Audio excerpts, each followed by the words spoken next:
ओम येनाक्षरसमाम्नाय मधिगम्य महेश्वरात् कृत्स्नं व्याकरणं प्रोक्तं तस्मै पाणिनये नमः।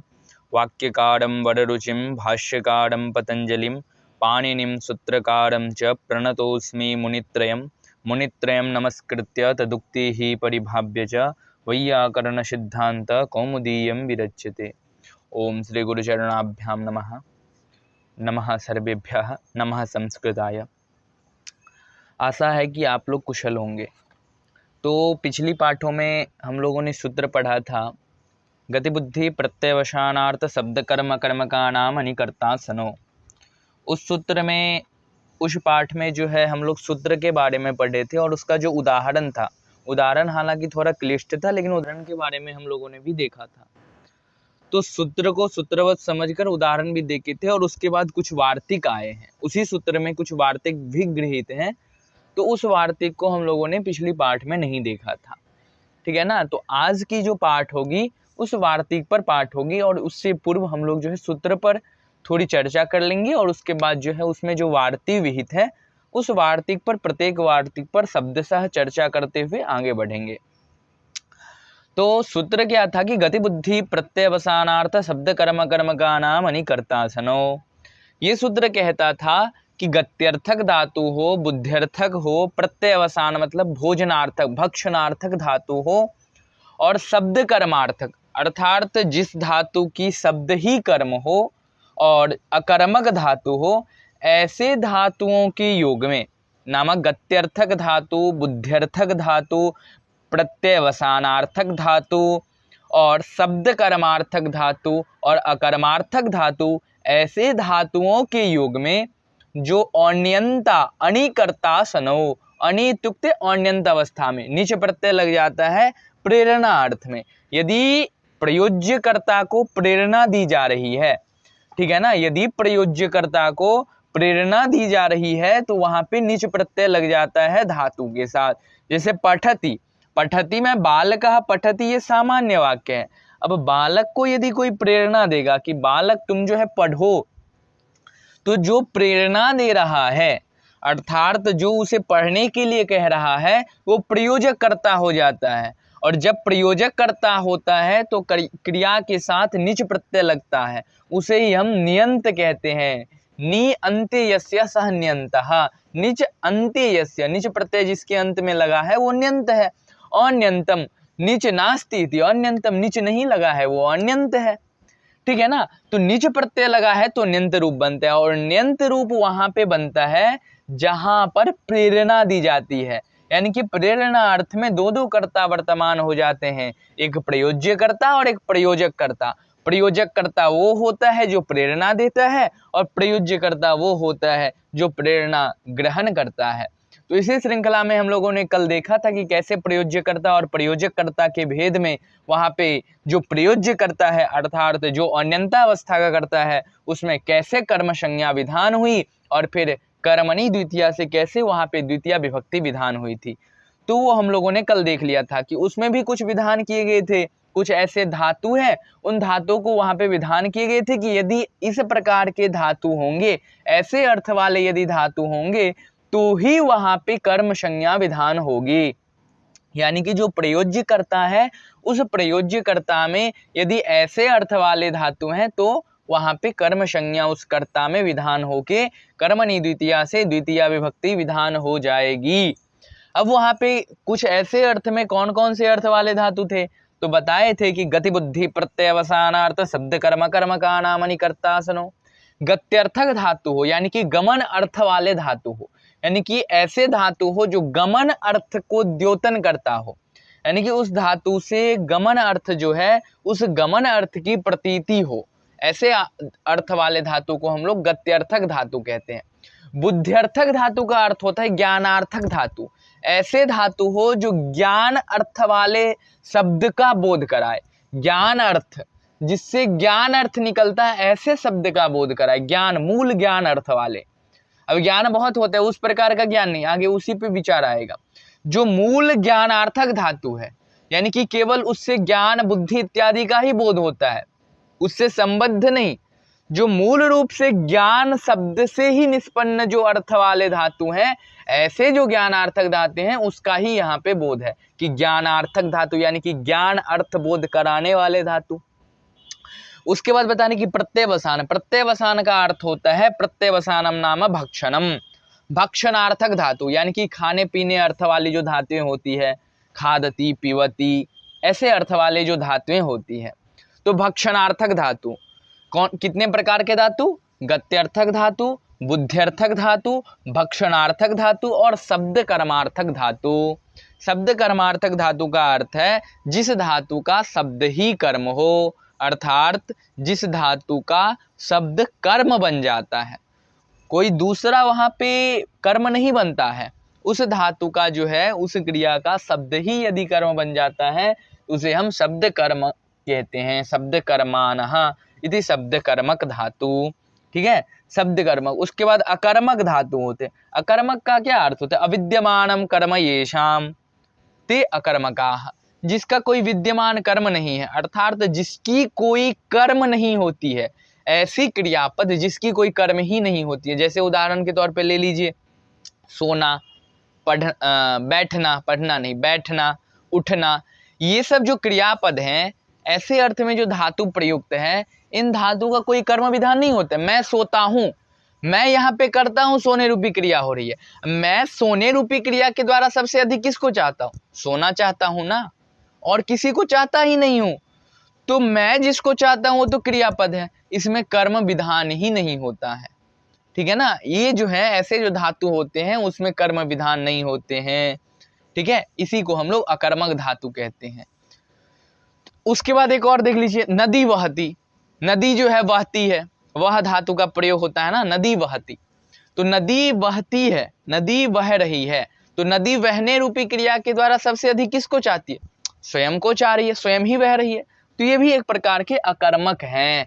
तो अकर्मक जो धातु होते हैं, अकर्मक धातु के योग में भी वहां पे क्या बताएं कि जो अन्यंत अवस्था का कर्ता होगा उसकी न्यंत अवस्था में, जैसे मैं सोता हूं, मैं सोता हूं तो मैं यहाँ पे करता हूं अन्यंत अवस्था का। अब मुझे कोई सोने के लिए प्रेरणा दे रहा है तो मैं फिर क्या हो जाऊंगा वहां पे, मेरा कर्म संज्ञा वहां पे विधान हो जाएगा, ठीक है ना, मेरा वहां पे कर्म संज्ञा विधान हो जाएगा।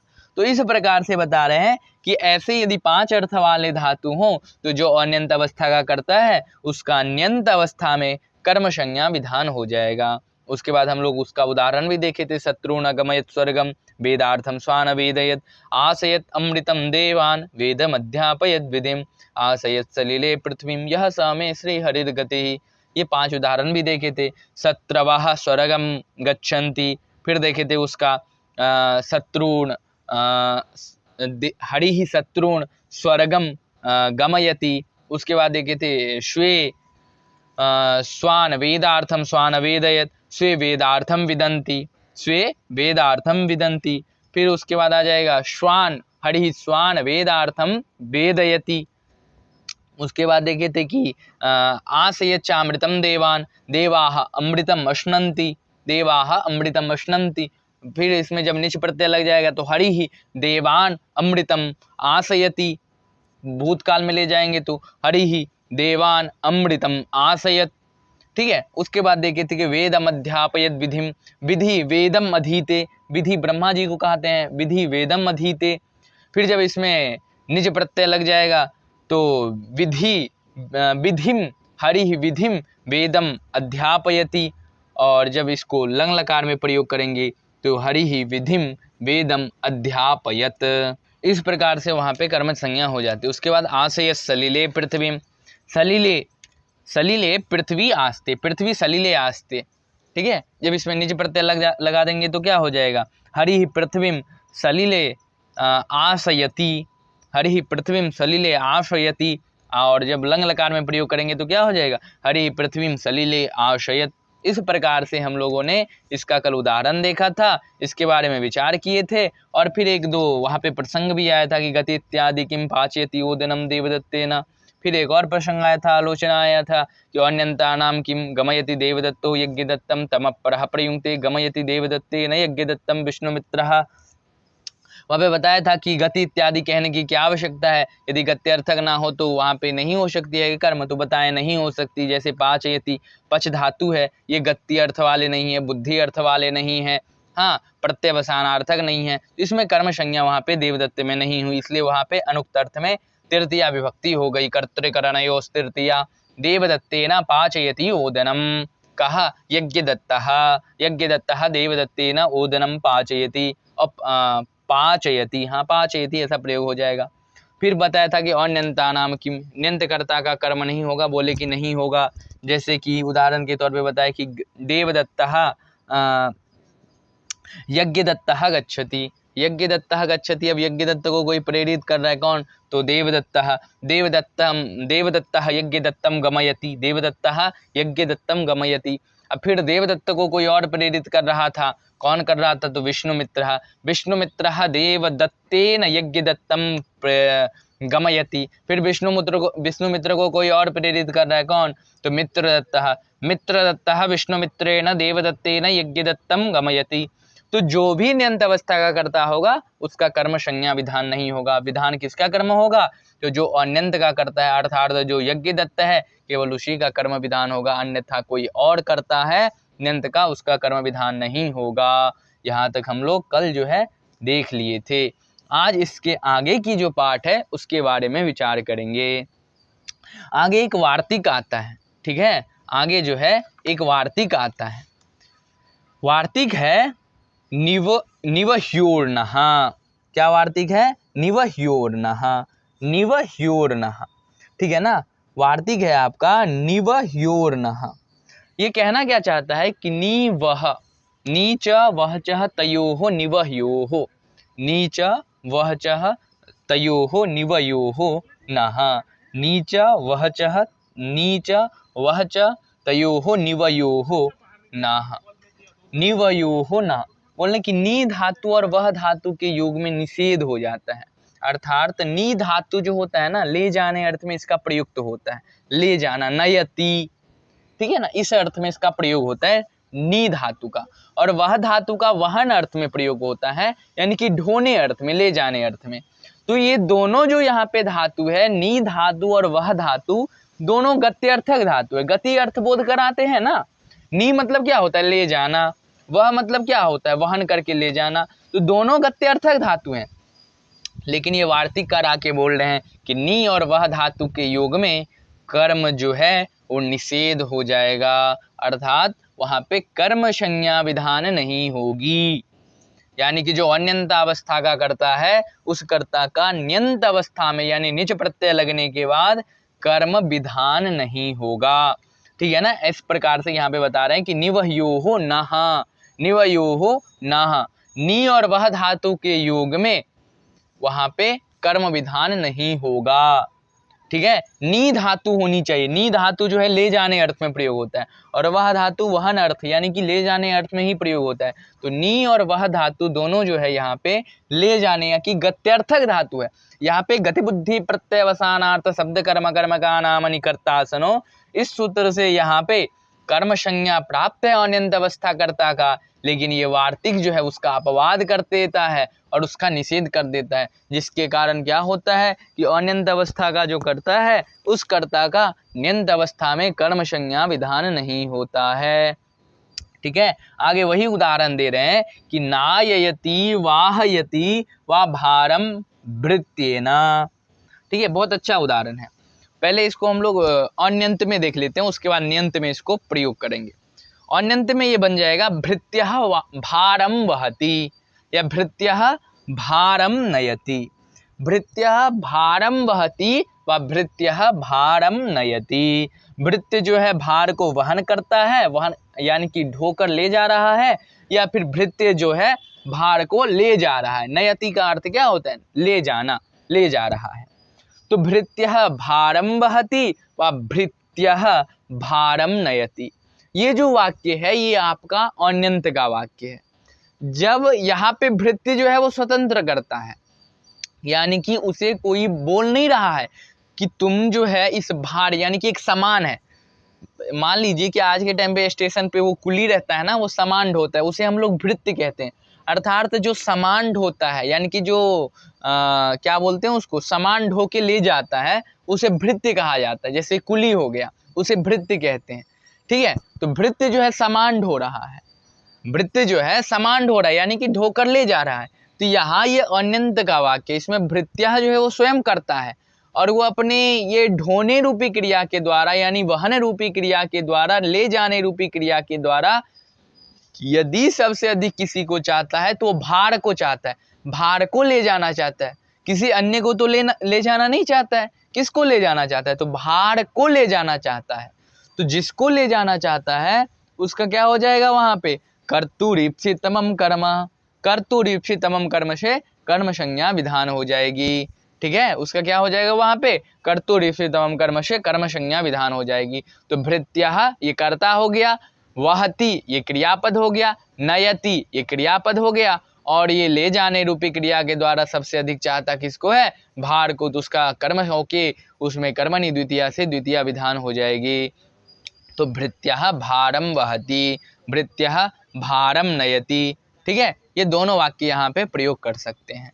अब भृत्य को कोई बोल रहा है, यानी कि भृत्य जो कुली है उस कुली को कोई बोल रहा है कि भाई मेरा ये जो सामान है ना, इसको तुम यहाँ से ले जाकर उस स्थान पर रख दो।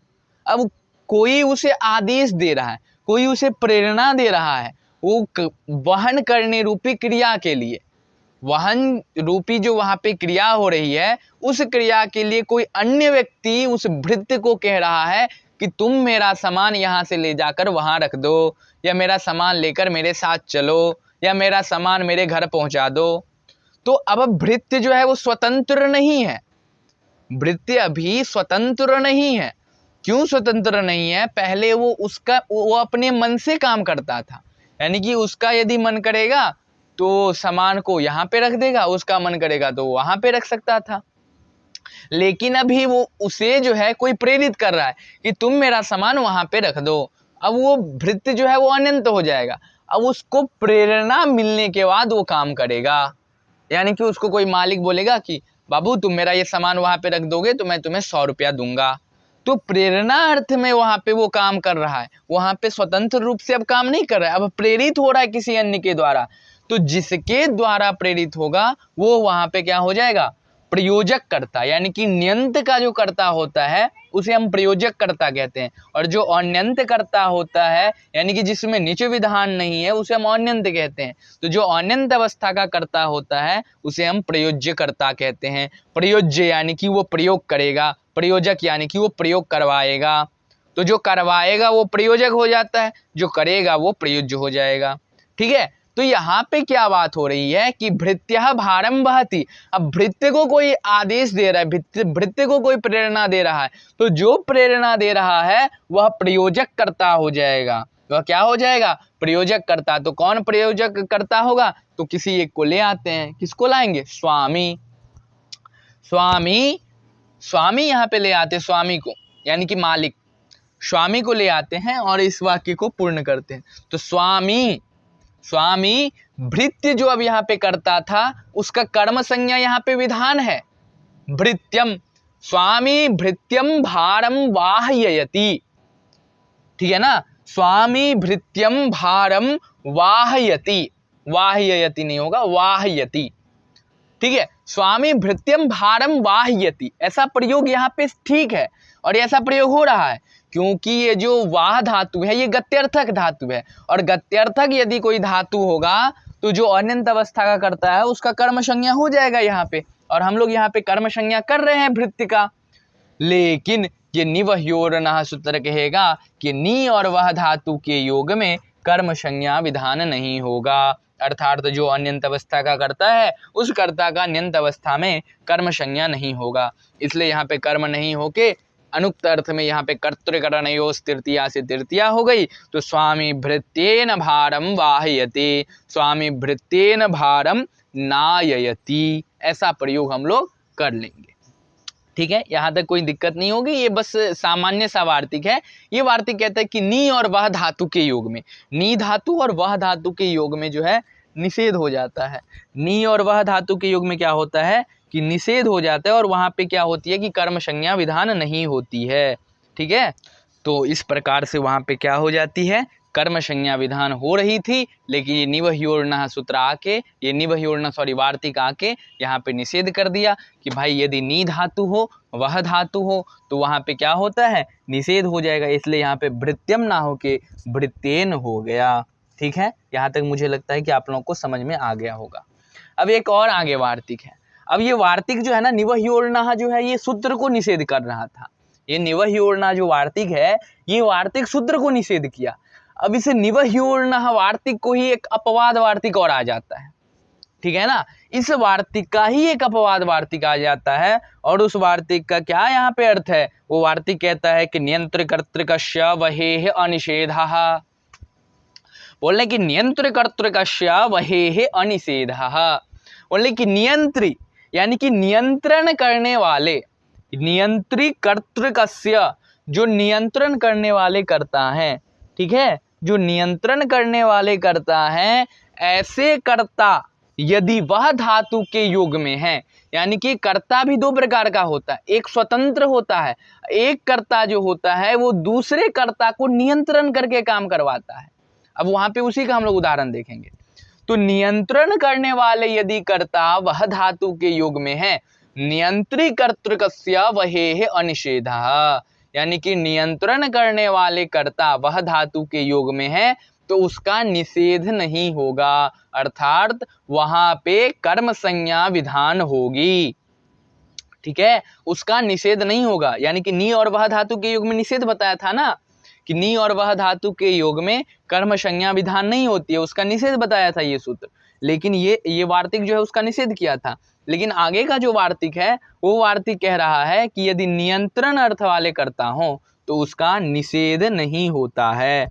ठीक है, नियंत्री कर्तृकस्य वहेः अनिषेधः, अर्थात जो नियंत्रण करता है वह धातु के योग में जो नियंत्रण करने वाले जो करता है, वैसा यदि कर्ता वह धातु के योग में होगा तो वहां पे निषेध नहीं होगा। नी धातु नहीं, केवल वह धातु, नियंत्री कर्तृकस्य वहेः अनिषेध, अर्थात वह धातु के योग में यदि कर्ता नियंत्रण अर्थ में है, नियंत्रण यदि करता है, कर्ता यदि नियंत्रण वहां पे करता है तो वह धातु के योग में जो नियंत्रण करता है उस कर्ता का वहां पे निषेध नहीं होगा, अनिषेधः। यदि निषेध नहीं होगा तो फिर क्या हो जाएगा उसका, गति बुद्धि प्रत्यवसानार्थ शब्द कर्म कर्म का नामनि कर्ता सनो, इस सूत्र से फिर वहां पे कर्म संज्ञा विधान होके कर्मणि द्वितीया से द्वितीय विभक्ति विधान हो जाएगी।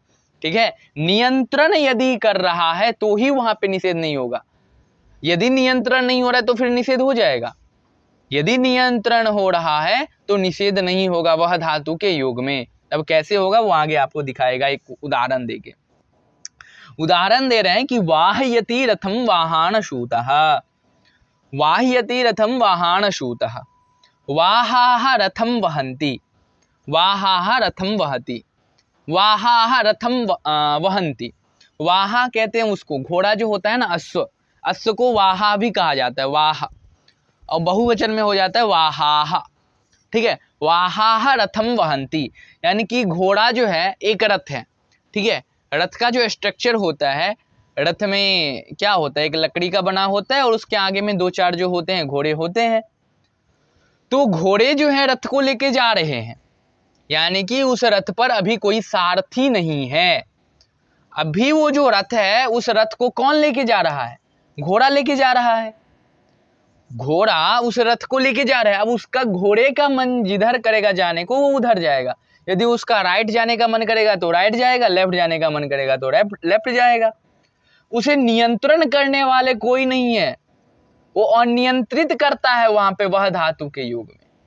ठीक है ना, वो वह धातु के योग में वो जो करता है वो करता वहां पे अनियंत्रित करता है। उसे कोई नियंत्रण नहीं कर रहा है उस घोड़े को कि तुम राइट चलो या लेफ्ट चलो। वो अभी स्वतंत्र करता है, वो अनियंत्रित करता है। तो यदि अनियंत्रित होगा तो फिर वहां पे कर्म संज्ञा विधान नहीं होती है। लेकिन यदि उसी कर्ता को कोई नियंत्रण करने वाले आ जाए, प्रेरणा अर्थ में यदि कोई नियंत्रण कर रहा है उस कर्ता को, स्वतंत्र कर्ता को यदि कोई नियंत्रण कर रहा है तो फिर उसको, वो जो स्वतंत्र करता है उसका कर्म संज्ञा विधान हो जाएगा। जैसे उदाहरण दे रहे हैं, वाहा रथम वहंती, वाहा रथम वहंती, वाहा जो है वो रथ को ले जा रहा है, अभी उस पे सारथी बैठा नहीं है, लेकिन यदि सारथी आ जाएगा तो वो जो वाहा रथ को ले जा रहा है उस रथ को अब वाहा नहीं ले जाएगा, उस रथ को सारथी अपने अनुसार वाहा को बोलेगा तुम लेके चलो। यानी कि उस रथ पर जब सारथी बैठेगा तो वहां जो पूर्व करता था, अर्थात जो करता था अश्व, यानी कि स्वतंत्र करता जो अश्व था, वो स्वतंत्र करता अब इस सूत का अर्थात सारथी का गुलाम हो जाएगा। यानी कि ये नियंत्रण करेगा अब उस अश्व का। अब उस अश्व को यदि बोलेगा तुम राइट चलो तो वो राइट चलेगा, उसको बोलेगा लेफ्ट चलो तो वो लेफ्ट चलेगा। पहले वैसा नहीं था, पहले वो अनियंत्रित था अश्व, उसको जिधर मन करता उधर वो जा सकता था, लेकिन अभी उसे जो है नियंत्रण करने वाले कोई एक उस रथ पर बैठ चुके हैं, तो अब वो जिधर उसको लेके जाएगा सूत उधर उस घोड़े को जाना पड़ेगा, अर्थात उस घोड़े को रथ को लेके जाना पड़ेगा। तो यहाँ पे ले जाने रूपी क्रिया किसके द्वारा हो रही है? घोड़े के द्वारा हो रही है। घोड़ा जो है रथ को ले जा रहा है। अश्वाहा वहंती, किम वहंती? रथम, रथम वाहा वहंती, वाहा जो है वो रथ को लेके जा रहा है, तो वाहा रथम वहंती, यहाँ पे वाहा करता हो गया पूर्व। अब वाहा को कोई नियंत्रण करने वाले आ गए और प्रेरित भी कर रहे हैं उसे ले जाने के लिए, तो निज प्रत्यय यहाँ पे लग जाएगा। अब यहाँ पे दो दो करता हो गया, एक तो वाहा तो अश्व को ले ही जा रहा है, लेकिन अब सूत तो आ गया है ना यहाँ पे सारथी। सारथी क्या करेगा कि वाहा को प्रेरणा देगा, तुम इधर चलो इधर चलो इधर चलो इधर चलो, ये उसे प्रेरणा दे रहा है और प्रेरणा के साथ साथ नियंत्रण भी कर रहा है उस पे।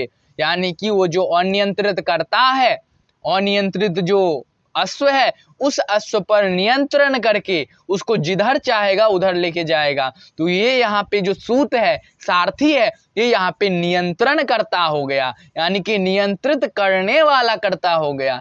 तो सूत्र ये वार्तिक क्या कहता है यहाँ पे? नियंत्री कर्तृकस्य वहेः अनिषेधः, अर्थात यदि नियंत्रण करने वाले कर्ता आ जाए निजंत में, प्रेरणा अर्थ में यदि नियंत्रण करने वाले कर्ता आ जाए तो वहां पे निषेध नहीं होगा। वहेः अनिषेधः, वह धातु के योग में फिर कर्म संज्ञा की निषेध नहीं होगी, अर्थात तो वहां पे फिर से गति बुद्धि प्रत्यवसानार्थ शब्द कर्म कर्म का नाम अनिकर्ता सनो सूत्र से कर्म संज्ञा विधान हो जाएगी। इसलिए अब क्या हो जाएगी? सूतः, सूतः यहाँ पे कर्ता हो जाएगा। अब सूत जो है अश्व को बोलेगा, तो अश्व यहाँ पे क्या हो गया? प्रयोज्य कर्ता, और प्रयोजक कर्ता कौन हो जाएगा? सूत यहाँ पे हो जाएगा प्रयोजक कर्ता, यानी कि ये काम करवाता है, और काम कौन करता है? प्रयोज्य कर्ता। प्रयोज्य कर्ता कौन है? वाहा, यानी कि अश्व, यानी कि जो काम करता है उसे हम प्रयोज्य कहते हैं, जो काम करवाता है उसे हम प्रयोजक कहते हैं।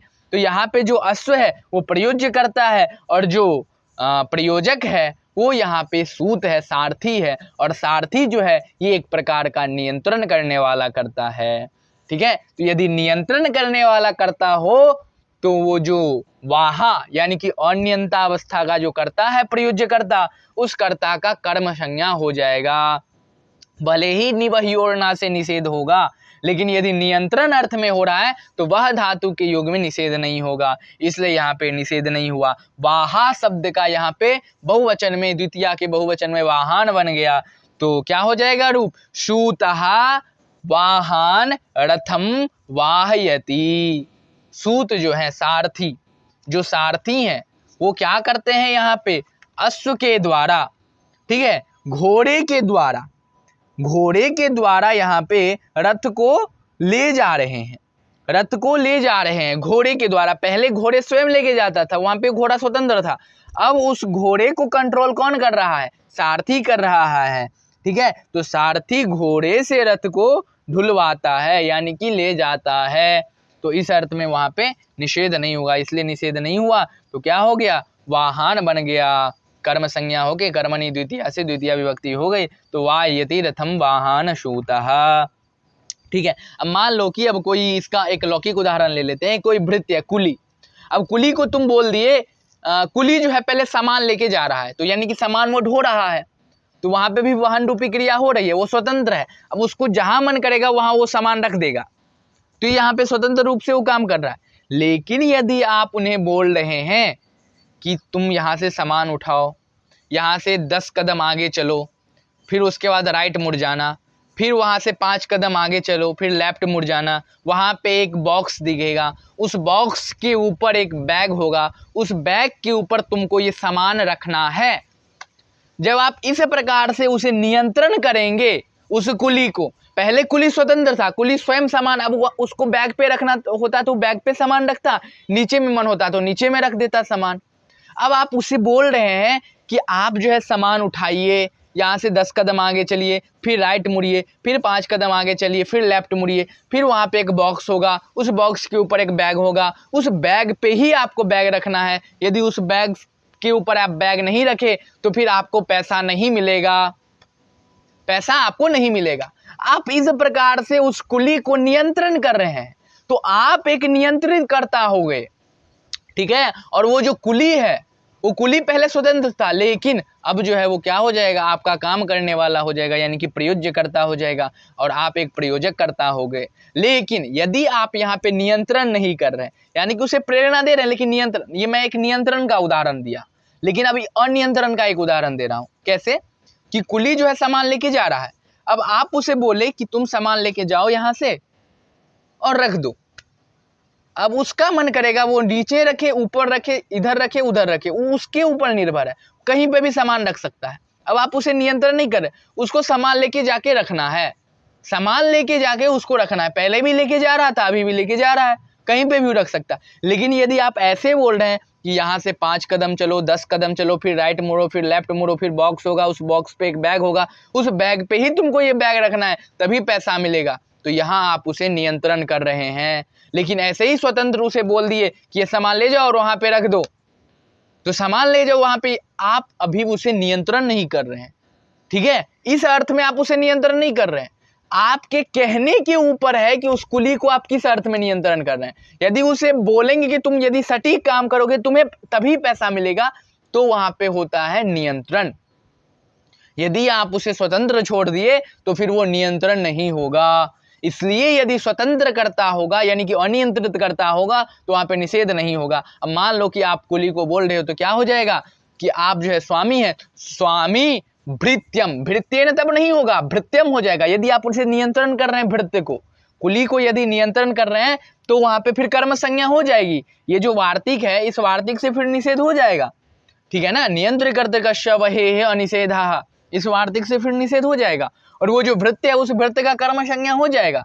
तो क्या हो जाएगा, स्वामी भृत्यम भारम वाह्यति, स्वामी भृत्यम भारम वाह्यति, ये भी प्रयोग हो सकता है। और यदि आप, ये नियंत्रण अर्थ में ऐसा प्रयोग होगा, यानी कि जैसा मैं प्रोसेस बताया उस प्रोसेस के अनुसार उसे यदि आप काम करने के लिए बोलेंगे, तो वहां पे नियंत्रण अर्थ में आप ऐसा वाक्य प्रयोग कर सकते हैं। लेकिन यदि आप उसे सामान्य रूप से बोल रहे हैं कि तुम ये सामान लेके जाओ वहां पे रख देना, तो यहाँ पे नियंत्रण नहीं है, वो स्वतंत्र है, उसको मन करेगा तो 2 कदम पीछे भी रख सकता है, 2 कदम आगे भी रख सकता है। तो उस अर्थ में क्या होगा, वो जो कुली है उसकी कर्म संज्ञा वहां पे विधान नहीं होगी, ठीक है। उसकी कर्म संज्ञा जब विधान नहीं होगी तो अनुक्त हो जाएगा, तो कर्तृकरणयोस् तृतीया, इस सूत्र से क्या होगा, फिर वहां पे तृतीया विभक्ति हो जाएगी, तो भृत्येन हो जाएगा। तो स्वामी भृत्येन भारम वाह्यति, ये भी प्रयोग हो सकता है, ये अनियंत्रण अर्थ में हो सकता है। लेकिन स्वामी भृत्यम भारम वाह्यति, ये भी प्रयोग हो सकता है, बशर्ते कर्ता पर ये निर्भर करता है, वो जो है प्रयोज्यकर्ता, उस प्रयोज्यकर्ता को ये प्रयोजककर्ता किस अर्थ में द्योतित कर रहा है, किस अर्थ में प्रेरणा दे रहा है। यदि नियंत्रण अर्थ में दे रहा है तो कर्म होगा, यदि अनियंत्रण अर्थ में दे रहा है तो फिर वहां पे कर्तृकरणयोस् तृतीया से तृतीया विभक्ति विधान हो जाएगी, ठीक है। तो ये जो वार्तिक है, इन दोनों वार्तिक में यही है, यानी कि निवह्योर्णा जो है सूत्र को अपवाद कर दिया, फिर ये जो नियंत्र करते कश्य वहेर निषेधा आया, ये फिर इसको अपवाद कर दिया निवह्योर्णा को। तो आप पे निर्भर करता है कि वह धातु के योग में आप जो वाक्य प्रयोग कर रहे हैं वो नियंत्रण अर्थ में प्रयोग कर रहे हैं या अनियंत्रण अर्थ में। यदि अनियंत्रण अर्थ में प्रयोग होगा तो वहां पे कर्म संज्ञा नहीं होगी, यदि नियंत्रण अर्थ में प्रयोग होगा तो वहां पे कर्म संज्ञा विधान हो जाएगी, ठीक है। अब आगे एक और वार्तिक है, उसको देखते हैं। आगे एक और वार्तिक है, वो कहता है कि आदि खाद्योर्णः, बोले कि आदि खाद्यो हो न, आच खाच, तयोः आदि खाद्योः, आच खाच तयोः आदि खाद्योः नः।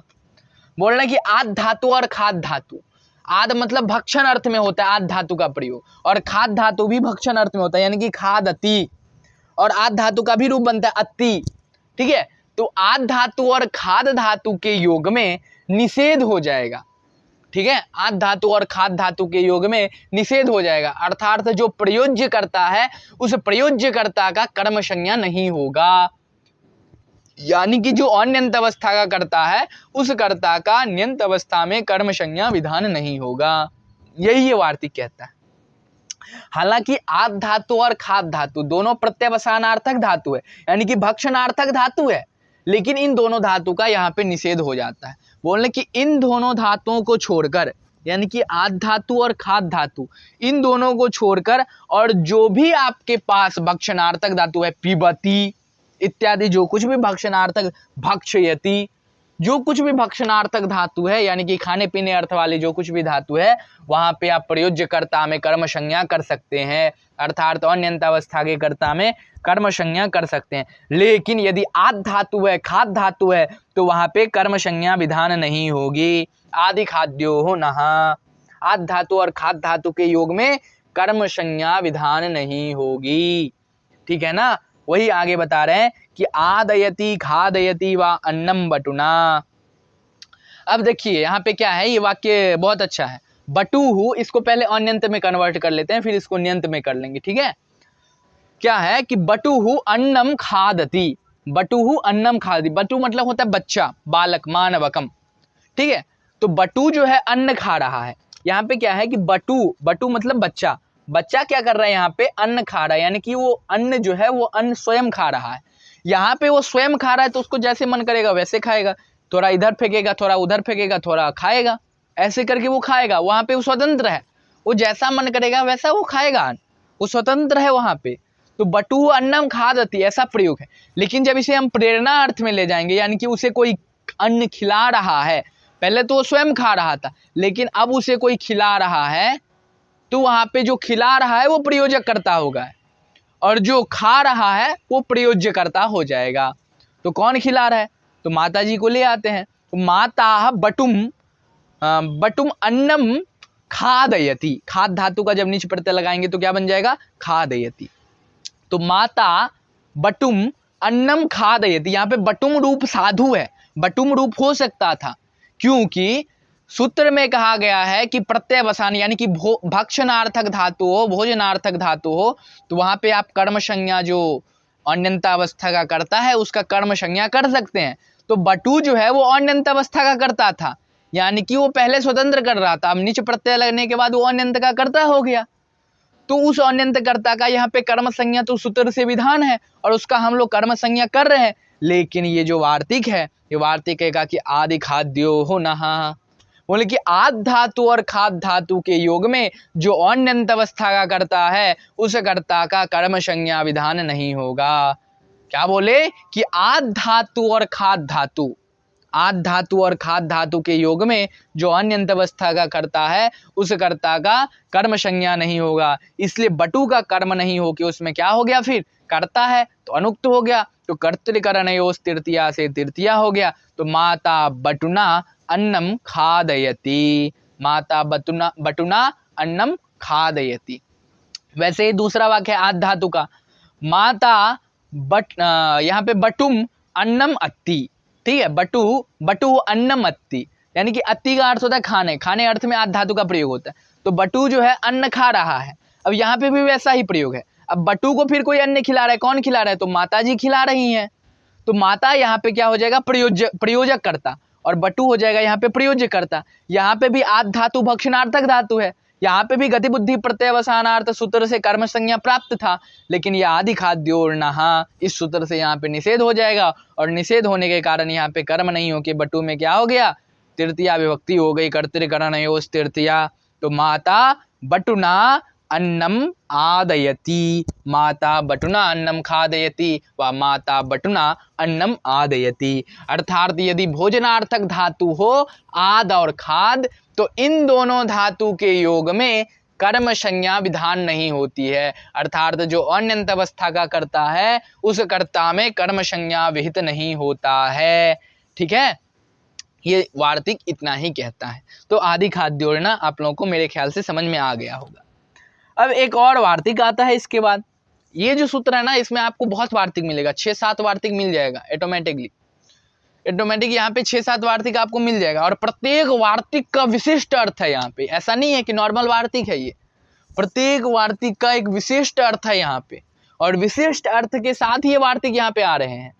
अब एक और आगे वार्तिक है, बता रहे हैं कि भक्षेहे अहिंसार्थस्य न, बोलना कि भक्षेहे अहिंसार्थस्य न, बोलना कि भक्ष धातु यदि अहिंसा अर्थ में हो तो वहां पे कर्म संज्ञा विधान नहीं होगा।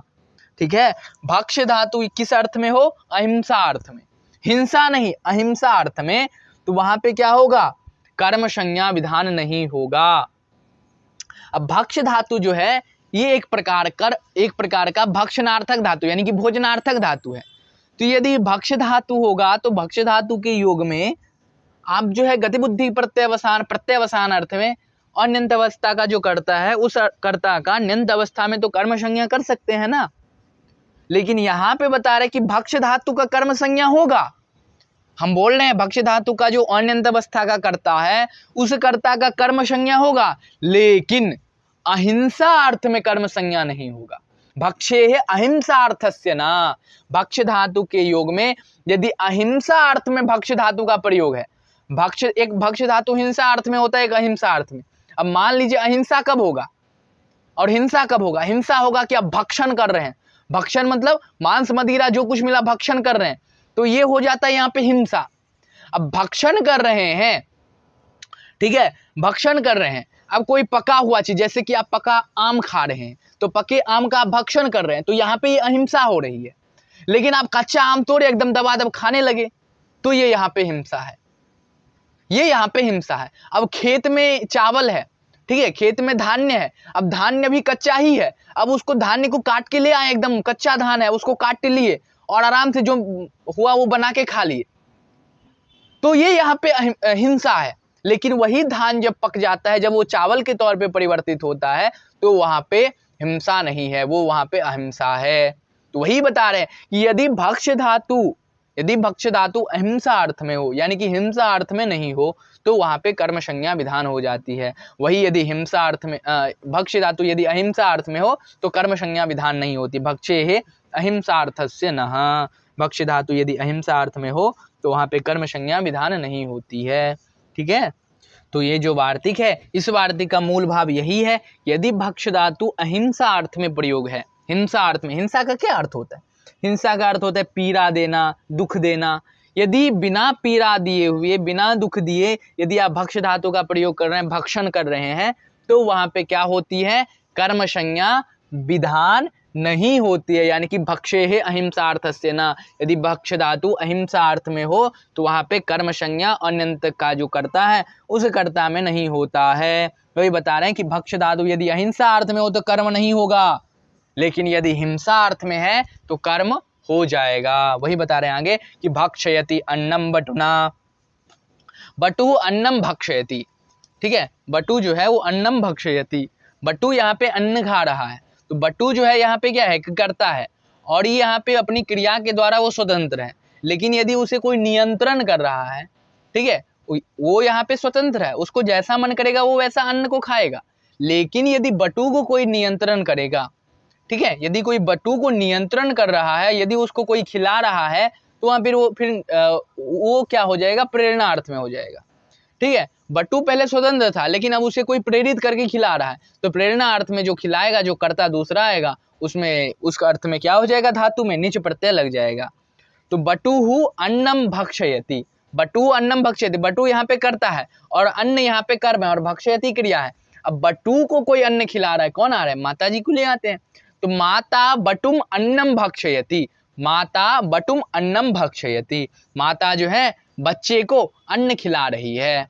तो यहाँ जो अन्न है ये अन्न पका हुआ अन्न है, यानी कि अन्न मतलब यहाँ पे क्या हो गया? चावल को ले लेते हैं, तो चावल जो है यहाँ पे पका हुआ चावल है, तो चावल यहाँ पे क्या है, पका हुआ चावल है। तो यदि पका हुआ कोई चीज होगा, वहां पे दुख दर्द पीड़ा की भावना नहीं होगी, तो वहां पे अहिंसा है। यहाँ जो बच्चा चावल खा रहा है, ये यहाँ पे हिंसा करके नहीं खा रहा है चावल, ये यहाँ पे अहिंसा अर्थ में चावल खा रहा है। यानी कि ये जो चावल है ये अहिंसा से यहाँ पे हुआ है, यहाँ पे हिंसा नहीं है। ये बच्चा ऐसा नहीं है कि ये खेत में गया और जो कच्चा धान्य था उसको काट लिया ऐसे ही खा गया, तो वहां पे फिर हिंसा होता। यहाँ पे क्या है कि चावल है, धान्य का खेत हुआ, फिर खेत में वो धान्य बड़ा हुआ, फिर बड़ा होने के बाद वो पका, पकने के बाद फिर वो चावल के तौर पे तैयार हुआ, फिर चावल से वो भात बना। वो जो भात है, वो जो ओदन है, वो बच्चा भक्षण कर रहा है। तो यहाँ पे अहिंसा हो रही है, यहाँ पे हिंसा नहीं कर रहा है बच्चा, हिंसा करके भक्ष्य धातु का प्रयोग नहीं है, ये अहिंसा अर्थ में भक्ष्य धातु का प्रयोग है। तो ये वार्तिक क्या कहता है कि भक्ष्य धातु का प्रयोग यदि अहिंसा अर्थ में हो तो जो अन्यंत अवस्था का जो कर्ता है उस कर्ता का कर्म नहीं होगा। भक्षे अहिंसा अर्थस्य ना, इसलिए यहाँ पे जो बटु है वो अन्यंत अवस्था का कर्ता था और माता जो है न्यंत अवस्था की कर्ता है। तो बटु में कर्म नहीं होके, हालांकि यहाँ पे कर्म है, कर्म यहाँ पे होना चाहिए, लेकिन यहाँ पे कर्म नहीं होके क्या हो जाएगा, कर्तृकरणयोस् तृतीया से तृतीया हो जाएगी। तो क्या बन जाएगा रूप, भक्षयते अन्नम बटुना, भक्षयति अन्नम बटुना, ऐसा प्रयोग हो जाएगा। उसके बाद आगे इसी में एक अपवाद है कि अहिंसार्थस्य किम, बोले कि अहिंसा अर्थ कहने की क्या आवश्यकता है। ऐसे बोल देते कि भक्ष्य धातु के योग में निषेध हो जाएगा, सभी तो बोलते ही आ रहे, 3-4 वार्तिक तुम्हारा निषेध ही कर रहा है, तो तुम 50% छूट काहे दे रहे हो, 100% निषेध कर दो। हाँ, हिंसा में निषेध, हिंसा में जो है निषेध नहीं करोगे और अहिंसा में निषेध कर दे रहे हो, ये काहे तुम ऐसा बोल रहे हो भाई, 100% निषेध कर दो, बोल दो डायरेक्ट। जैसे आद खाद धातु के योग में निषेध हो गया, तुम भी बोल दो कि भक्ष्य धातु के योग में निषेध हो जाएगा। ये 50% डिस्काउंट देने की क्या बात हो गई, यानी कि हिंसा अर्थ में होगा तो कर्म होगा, अहिंसा अर्थ में होगा तो ये होगा, ऐसा कहने की कोई बात ही नहीं है।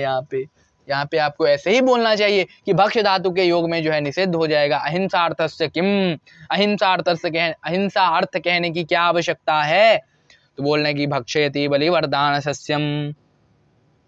बलिवर्द, बलिवर्द किसको कहते हैं, बैल को, ठीक है, बैल जो होता है सांड, उसे बलिवर्द कहते हैं। तो बलिवर्द जो है वो सस्य का भक्षण कर रहे हैं।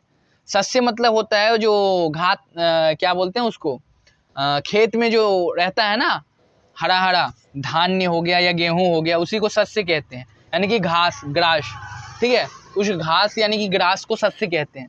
तो सस्य को जो है वो हरा हरा सस्य है, और बलिवर्द बैल जो है उस खेत में गया और भक्षण करने लगा। तो बलिवर्दः सस्यम भक्षयति, बलिवर्दः सस्यम भक्षयति। तो यहाँ जो बलिवर्द है वो करता है, और सस्य यहाँ पे उसके भक्षण रूपी क्रिया के द्वारा, सस्य यहाँ पे कर्म है, और वो जो है भक्षण रूपी यहाँ पे क्रिया कर रहा है। अब ये भक्षण रूपी क्रिया हिंसार्थक है या अहिंसार्थक है, आप लोग बताएं, ये यहाँ पे हिंसा अर्थ में है या अहिंसा अर्थ में है। तो स्वतः ज्ञापित हो रहा है हिंसा अर्थ में है, हिंसा अर्थ में है ना, क्योंकि वो बलिवर्द जो है वो बैल हरा हरा घास को खा रहा है। तो हरा जो घास खा रहा है, हरा घास खाना उसके लिए हिंसा है, क्योंकि वो जो हरा घास खाएगा तो उस हरे घास को पीड़ा होगा, उसे दुख दर्द होगा, ठीक है। तो पीड़ा अर्थ होगा, दुख दर्द अर्थ होगा, तो वहां पे क्या हो जाएगा, कर्म संज्ञा विधान हो जाएगी, इसलिए वहां पे हिंसा अर्थ हो रहा है, ठीक है, हिंसा यहाँ पे अर्थ हो रहा है। वही यदि बलिवर्द जो है बैल, यदि वो सस्य बड़ा हो जाता, पक जाता, उसके बाद यदि खाता तो फिर वो अहिंसा है। अभी वो हरा सस्य खा रहा है, इसलिए वहां पे हिंसा हो रही है। तो यदि हिंसा अर्थ होगा तो जो अन्यंत अवस्था का कर्ता है उस कर्ता का वहां पे कर्म संज्ञा हो जाएगा। अभी बलिवर्द जो है, बलिवर्दः सस्यम भक्षयति, बलिवर्द स्वतंत्र यहाँ पे सस्य भक्षण कर रहा था, लेकिन अब उसका मालिक आ गया।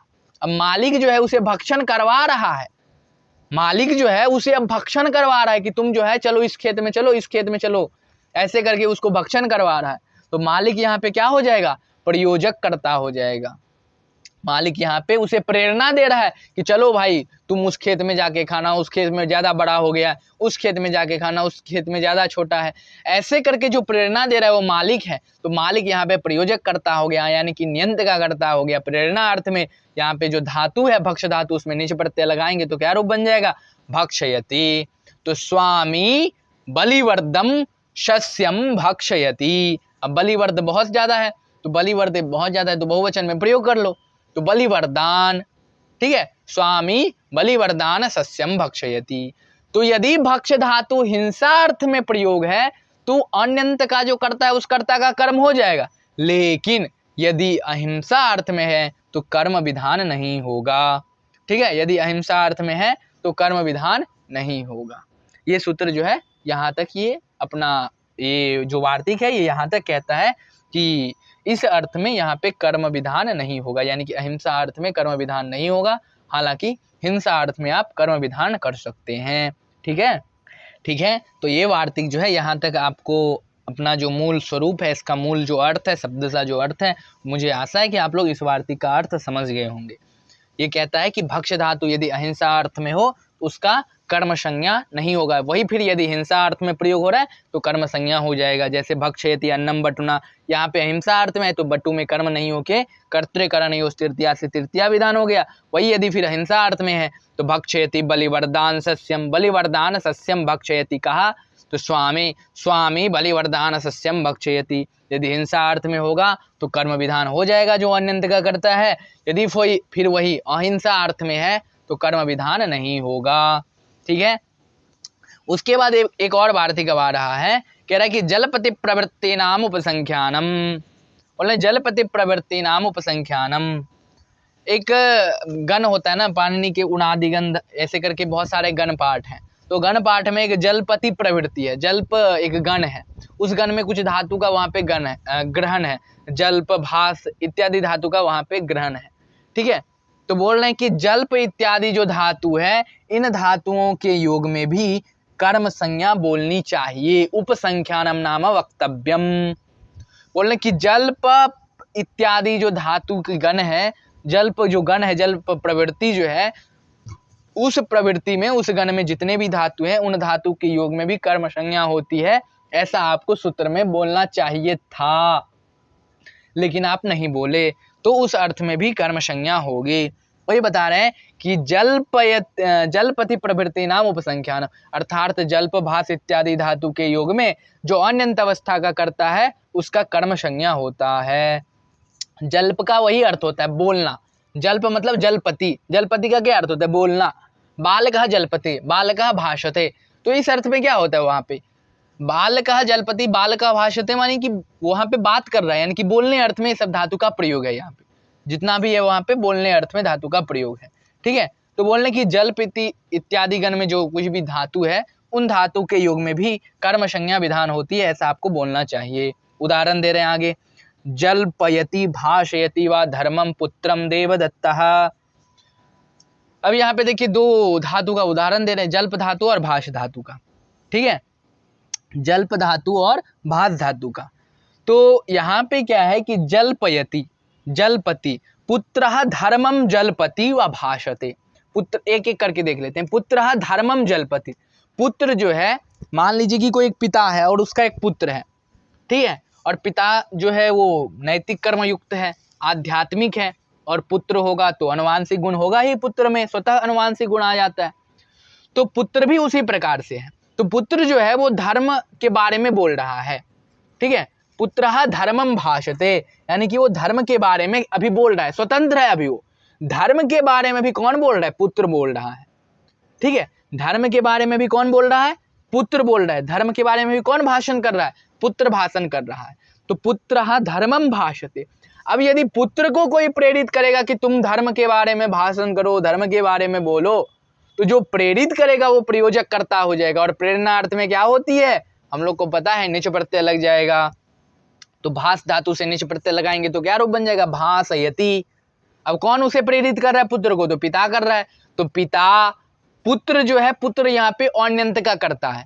पुत्रः धर्मम भासते, ये यहाँ पे अन्यंत का वाक्य है, इसमें निच प्रत्यय नहीं लगा है, ये बिना प्रेरणा का वाक्य है। जब इसमें प्रेरणा लगेगा तो निच प्रत्यय धातु जो भास धातु है उसमें निच प्रत्यय लग जाएगी।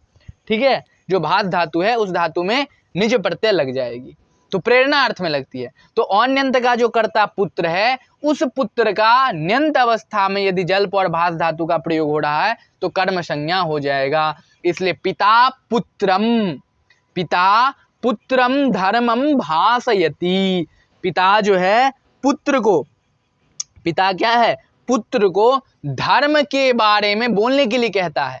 यानी कि अब वो पहले स्वयं बोल रहा था धर्म के बारे में, स्वयं बात कर रहा था धर्म के बारे में, वो पहले स्वयं भाषण दे रहा था, लेकिन अभी पिता उसे प्रेरणा दे रहा है, इसलिए यहाँ पे पिता प्रेरणार्थक हो गया। तो पिता पुत्रम धर्मम भाषयति, पिता पुत्र को धर्म के बारे में कहने के लिए कह रहा है। वैसे ही जलपति पुत्रम, पुत्र धर्मम जलपति, पुत्र जो है धर्म के बारे में कुछ बोल रहा है, तो अभी वो स्वतंत्र है, अभी उसे कोई प्रेरणा नहीं दे रहा है, वो अपने मन से क्रिया कर रहा है, यहाँ पे अपने मन से जो उसके मन में धर्म के बारे में आ रहा है वो बोल रहा है। लेकिन अब उसे पिता जो है वो आदेश दे रहा है कि हे पुत्र आप जो है धर्म के बारे में बताओ।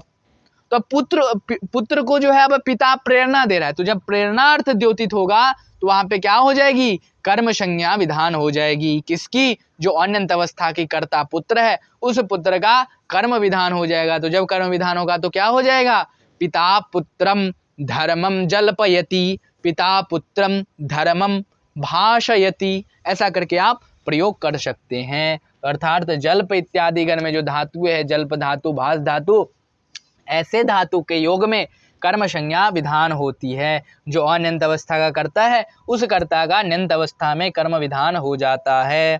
ठीक है, अब आगे एक और वार्तिक आता है, बोल रहे कि दृशेश्च, दृशेश्च, ये वार्तिक कहता है कि दृश धातु के योग में भी, बोलने की दृश धातु के योग में भी जो अनंत अवस्था का कर्ता है उस कर्ता का कर्म संज्ञा हो जाएगा नियंत अवस्था में।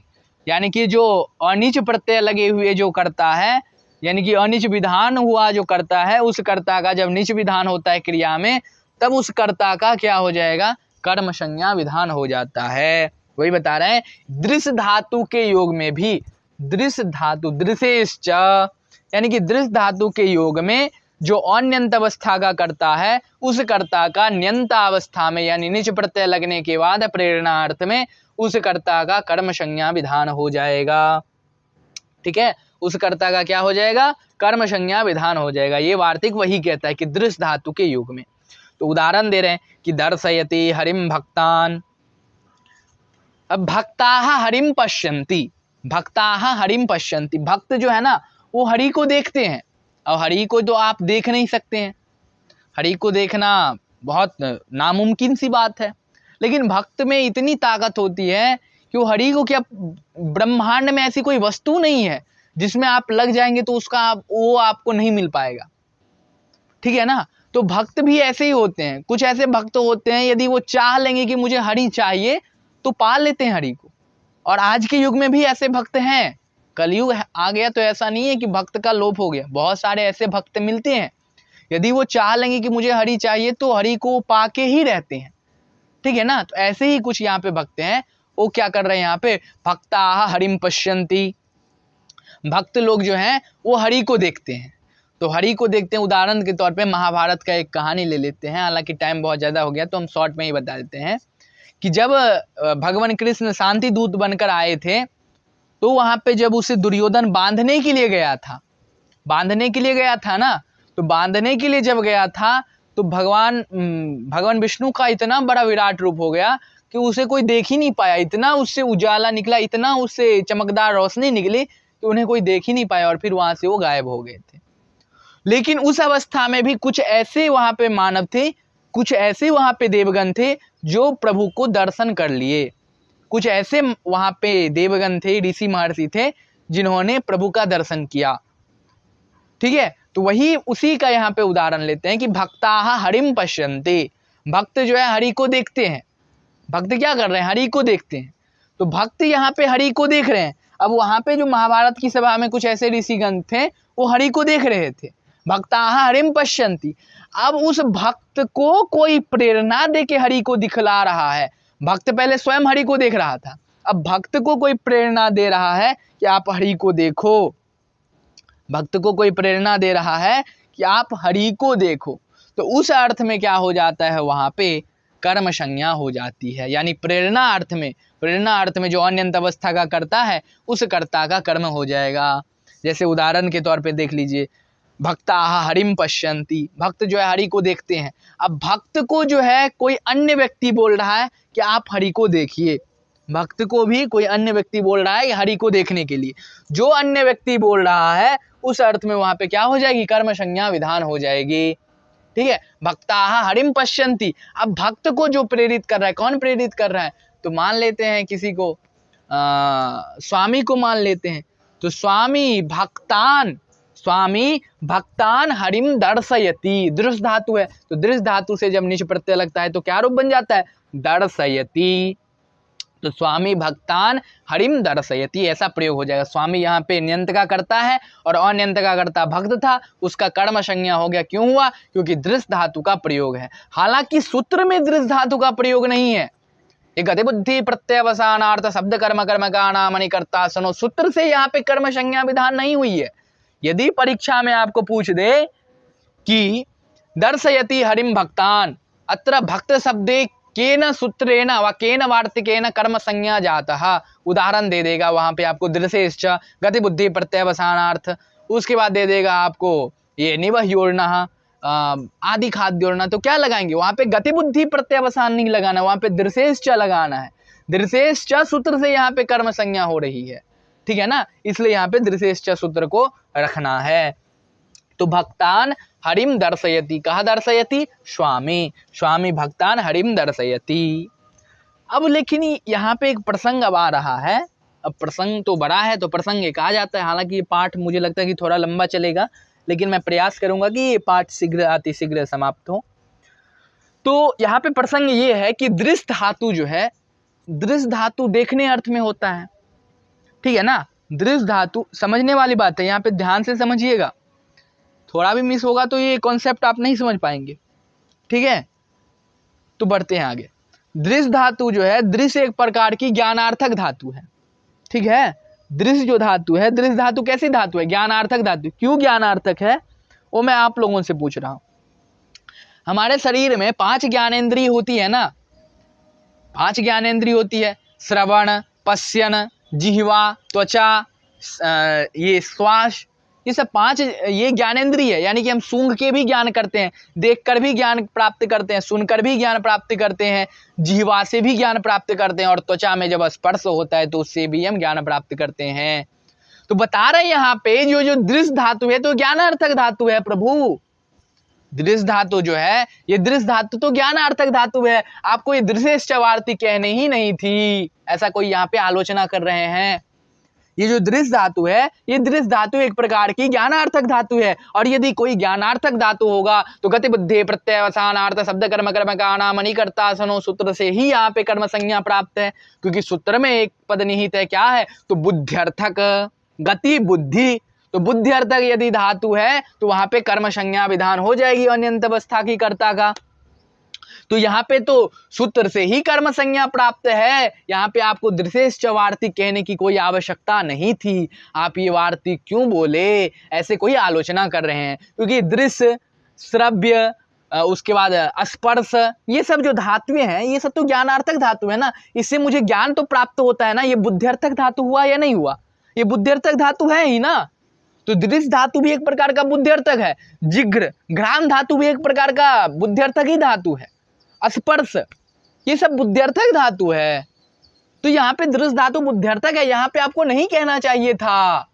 यहाँ पे आप क्यों बोले, दृश्य धातु के योग में भी कर्म संज्ञा होती है। यहाँ पे तो सूत्र से ही बुद्ध्यर्थ में कर्म संज्ञा यहाँ पे प्राप्त है दृश्य धातु के योग में, यहाँ पे अलग से कहने की कोई बात ही नहीं थी।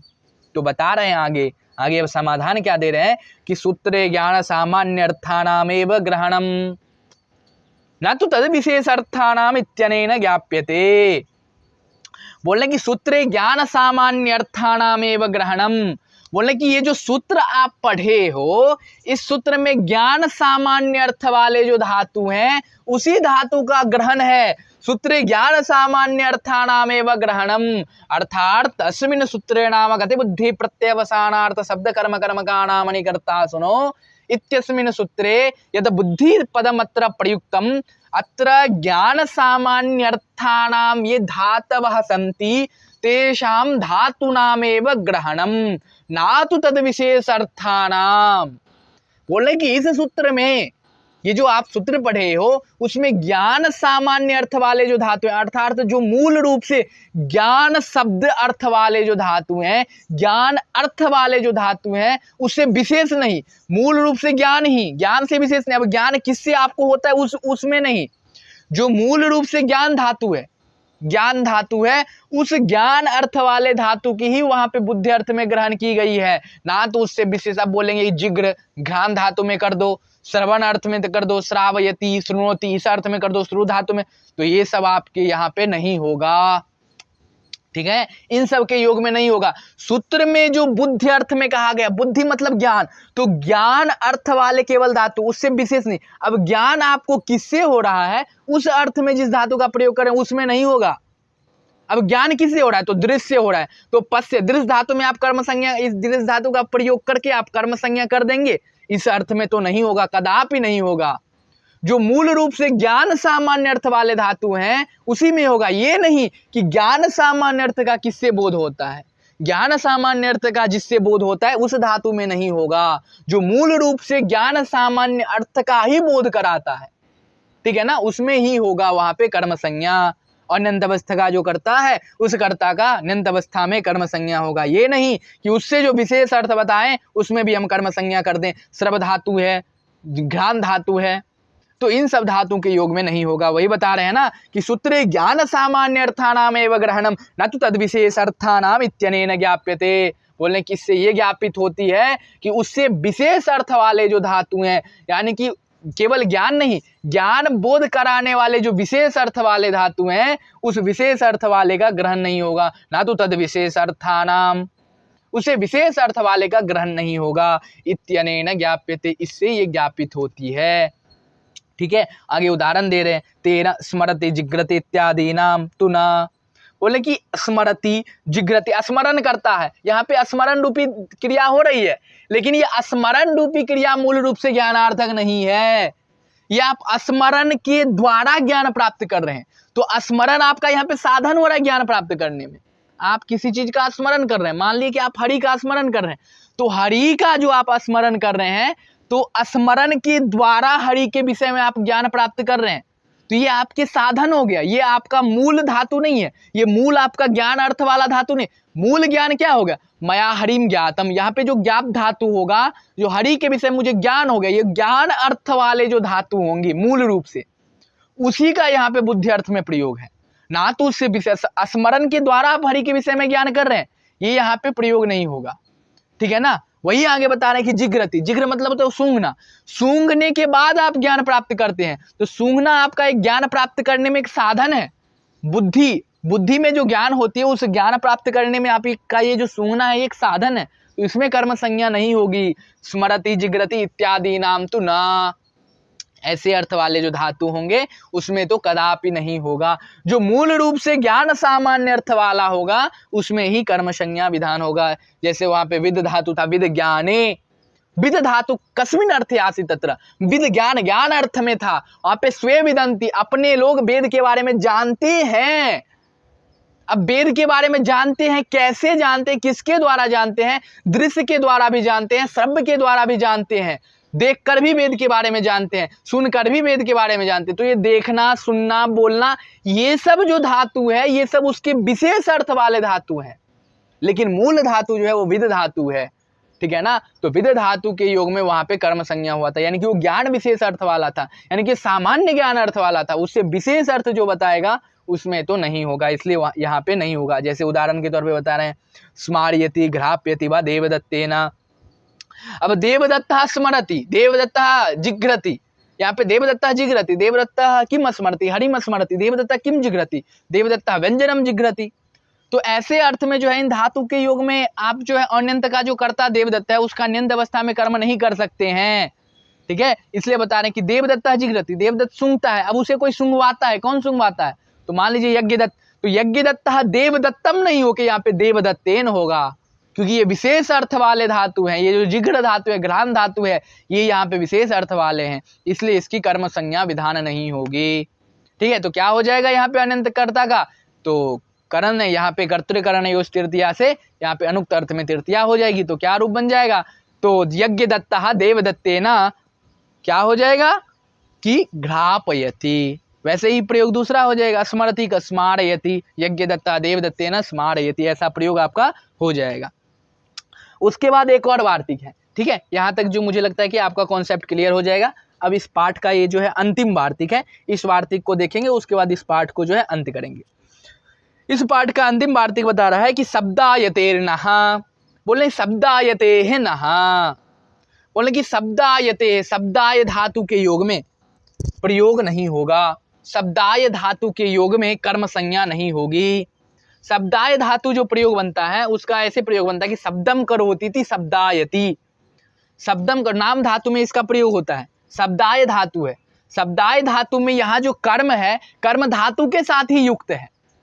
कर्म जो यहाँ पे शब्दायति, अहम शब्दाय, बालकः शब्दायते, ठीक है, ऐसे प्रयोग कर लेते हैं, बालकः शब्दायते। तो बालक यहाँ पे शब्द करता है, तो बालकः शब्दम करोति, लेकिन यहाँ जो शब्द कर्म है ये कर्म इसके साथ ही युक्त है। किसके साथ?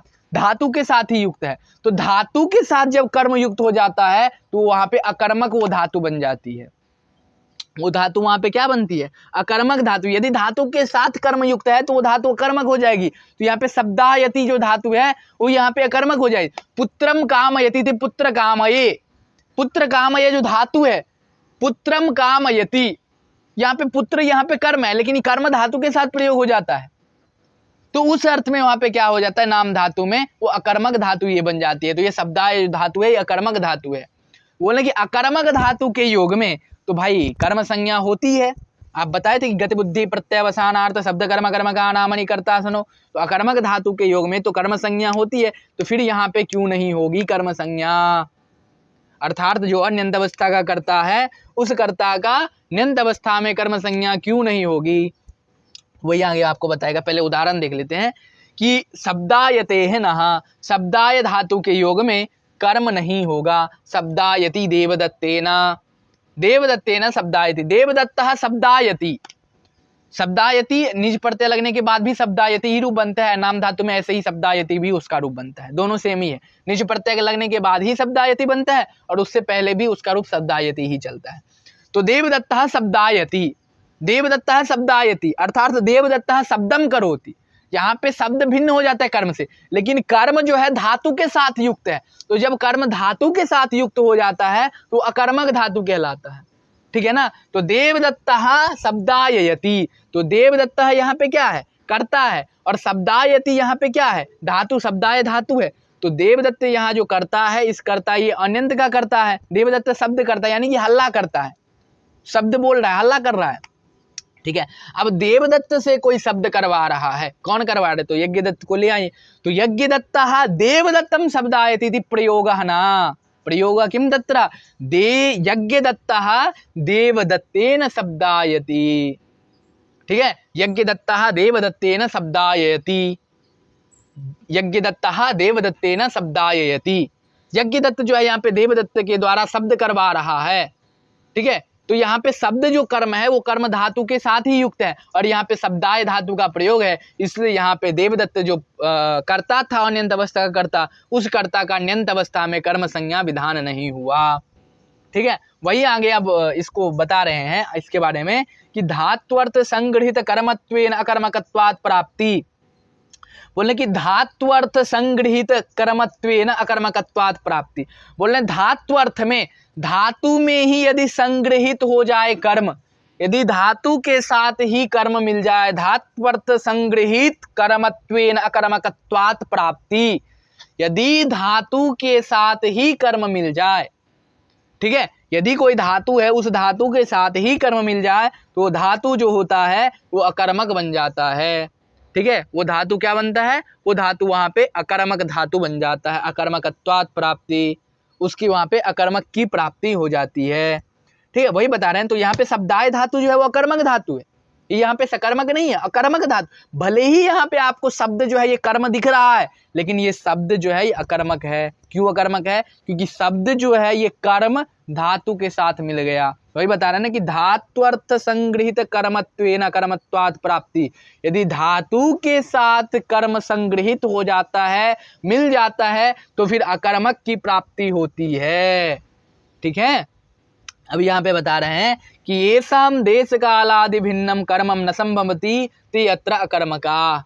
बोल रहे कि जिसका, यहाँ पे अकर्मक धातु किसका ग्रहण करना चाहिए, यहाँ जो अकर्मक बताए हैं, अकर्मक मतलब किसका, तो बता रहे हैं कि ये साम, जिस धातु का देश काल आदि से भिन्न कर्म संभव नहीं है। लेकिन देश काल से तो संभव है ना, हम लोग एक वार्तिक पढ़े थे इससे पूर्व सूत्र में, वो जो सूत्र था क्या नाम था उसका, अकथितंच।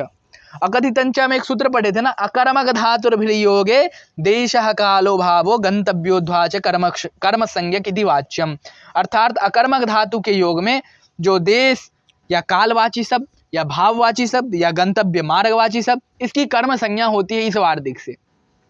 तो वही यहाँ पे बता रहे हैं कि अकर्मक क्या होता है, तो बता रहे हैं कि अकर्मक नाम ये साम देश कालादि भिन्नम, यानी कि देशवाची, कालवाची, भाववाची, गंतव्य मार्गवाची से जो भिन्न इन सब से कर्म प्राप्त है तो फिर वो अकर्मक है। लेकिन इन सब के अलावा, इन सब से भिन्न, ये शाम देश कालादि भिन्नम कर्मम न संभवती, यानी कि इससे कर्म संभव हो रहा है तो भी वो अकर्मक है। यानी कि देश शब्द या मार्गवाची, जैसे वहां पे मास मासते, गोदोह मासते, वहां पे कर्म हुआ था, फिर भी उसे हम अकर्मक कहते हैं। क्यों कहते हैं? क्योंकि वहां पे वार्तिक से कर्म हुआ था। तो वही बता रहे हैं कि ये साम देश कालादि भिन्नम कर्मम न संभवन्ति ते अत्र अकर्मका, यानी कि इन सब को छोड़कर, देशवाची, कालवाची, भाववाची, इन सब को छोड़कर जिस क्रिया का, जिस धातु का कर्म संभव नहीं है, अर्थात उसका कर्म नहीं होता है, उसे हम अकर्मक कहते हैं यहाँ पे। अर्थात इस सूत्र में यदि देशवाची से कर्म संभव है तो भी उसे हम अकर्मक कहेंगे। ठीक है, देश काल आदि भिन्नम, देश काल इत्यादि को छोड़कर इससे यदि होगा तो वो अकर्मक है ही। देशवाची से यदि कर्म संभव हो रहा है तो वो होगा ही। पिछले सूत्र में हम पढ़े थे, अकर्मक धातुर्भिर्योगे देशा कालो भावो गंतव्योध्वाच वाच्यम, गंतव्योध्वाच कर्म संज्ञक इति वाच्यम। तो वहां पे यदि देश काल भाव गंतव्य मार्ग से होगा तो उसे तो हम अकर्मक बोलेंगे ही। लेकिन यदि इसके अलावा, इससे भिन्न यदि किसी अन्य से कर्म वहां पे हो रहा है तो वहां पे अकर्मक नहीं होगा, तो वहां पे वो सकर्मक हो जाएगा।